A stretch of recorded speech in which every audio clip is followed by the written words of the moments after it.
What's up mga tropa? It's your boy Waray Upay and welcome back to another daily vlog. Solo jogging tayo today kasi minsan ang kailangan mo lang ay ikaw, sapatos at mahabang kalsada para mag-isip kung bakit ka kumain ng 3 cups of rice kagabi. Okay, so first things first, kailangan ng magandang spot para mag-stretch. Hindi pwedeng basta sa kanto lang, baka magmukha tayong weird. Parang 'di ba? Pag stretching, kailangan may vibe. Hindi pwedeng magmukhang di prepared. Kailangan mukha tayong athlete kahit hindi ka athlete. Okay, time to stretch. Kasi sabi sa Google, bawal tumakbo nang walang warm up. At sabi rin ng katawan ko, bawal biglain, baka mabuwang tayo. Syempre, check natin kung may ibang tao kasi kung may nanonood, kailangan kunwari alam mo ginagawa mo.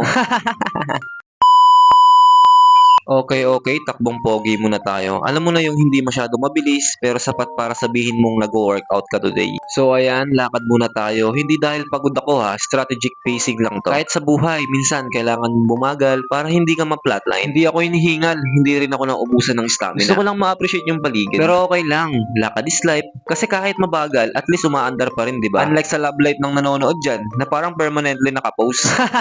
Okay, sige na nga, ang daming kwento eh. Balik na tayo sa jogging kasi baka isipin ng katawan ko, tapos na ako.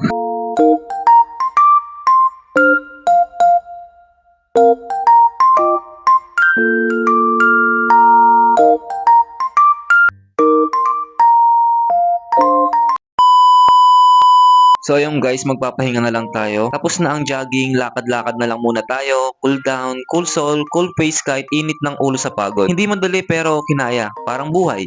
Minsan takbo, minsan lakad, minsan gumagapang, pero at least gumagalaw pa rin tayo. Sa mga nanonood, kung pagod ka na, okay lang magpahinga. Hindi ka mahina, tao ka lang. Huwag mong ikumpara yung day 1 mo sa day 100 ng iba. Huwag mong hayaan na isang hingal lang ang mag-stop sa'yo. Unless hingal na may kasamang hilo, then please, uminom ka ng tubig. Tandaan mo, hindi kailangan mabilis. Ang importante consistent. Kahit mabagal, basta tuloy-tuloy ang laban. Tuloy ang lakad, tuloy ang life. At kung kailangan mo lang maglakad today, that's okay.